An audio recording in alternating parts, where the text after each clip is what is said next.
Mr. Marston, I've been hearing about your plans. Have you, Miss McFarland? Yes, from Lee Johnson. To settle here and build a life for yourself. I'm afraid those aren't my plans. See, I already have a life.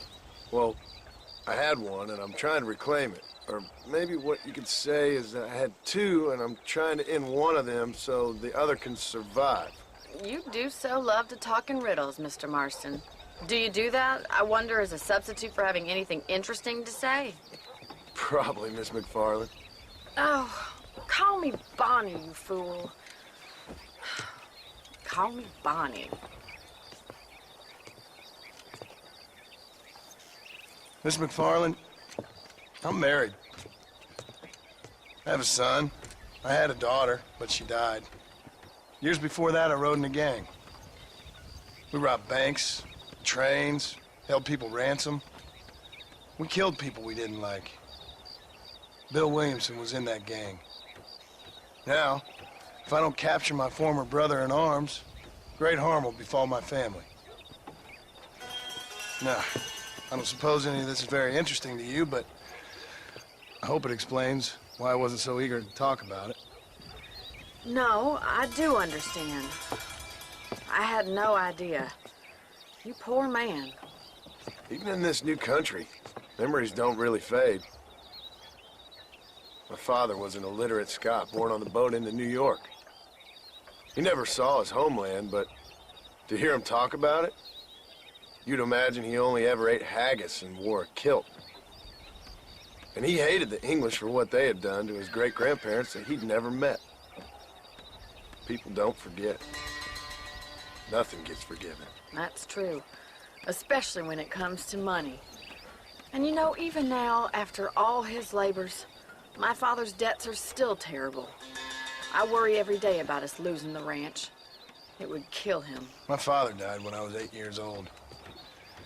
His eyes were, well, let's just say he was blinded in a bar fight south of Chicago. My mother died during childbirth.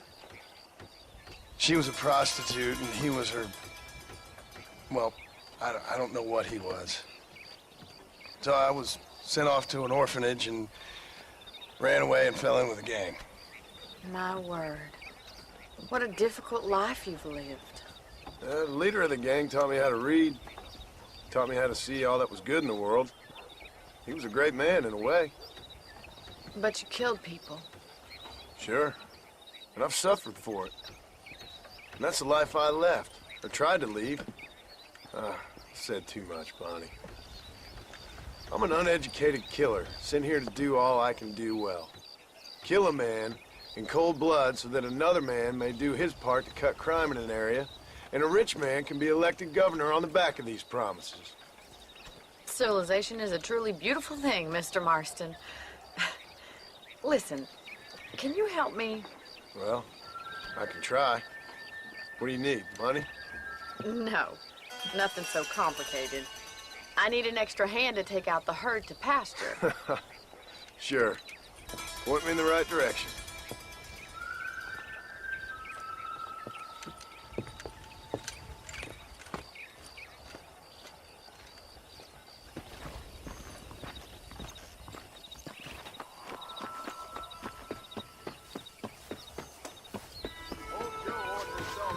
Right. Are you ready to learn how to herd some cows?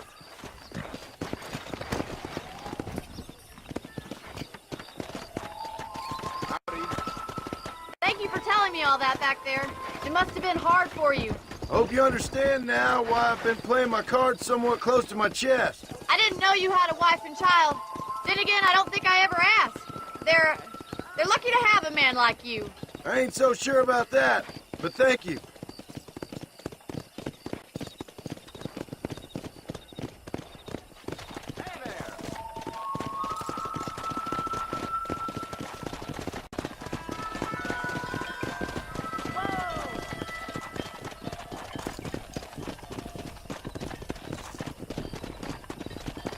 Nice job, Mr. Marston. Keep on moving. Let's go. He's got it. Come on. Come on, you dumb heifer. Ain't that hard, is it?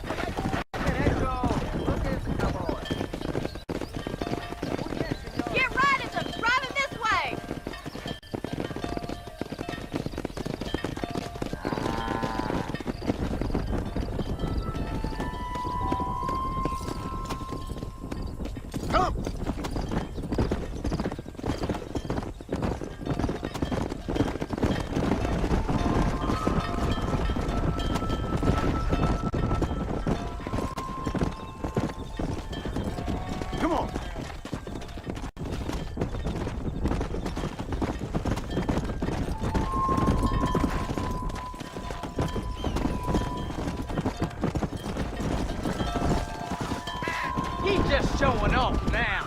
All right, let's move this large herd out to the far pasture.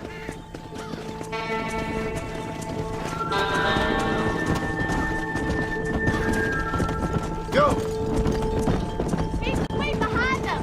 That way they'll stay together. Here!